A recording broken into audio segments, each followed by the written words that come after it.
So as regards Uncle Ong, I met him when I was 2. My father introduced me because, well, that was my birthday present to me.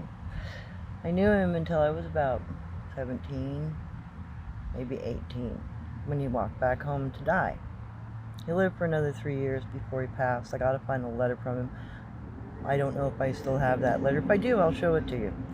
Anyway, between the ages of 2 and 17, we saw him very regularly. When I was a kid, he'd come to the ranch where I was raised and have dinner with us every other month or two. My father knew this man for 42 years.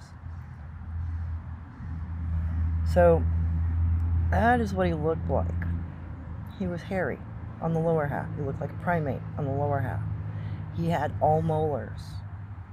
He didn't have any incisors, canines, etc. All molars. He was born that way. The rest of the members of his family looked completely human, except they all also had only molars for teeth. He would wear pants that were held up by suspenders, and he'd wear a fake belt and fake glasses to hide the shapes of his eyes and the fact that his lower half was covered in hair. When he wore shoes, he did not wear socks because people always believed his hairy legs were socks. He was so thrilled when it became the fad in the 70s to have hairy-legged socks. He thought that was cool. He could hide himself in plain sight even better. Additionally, he was a Doctor Who fan.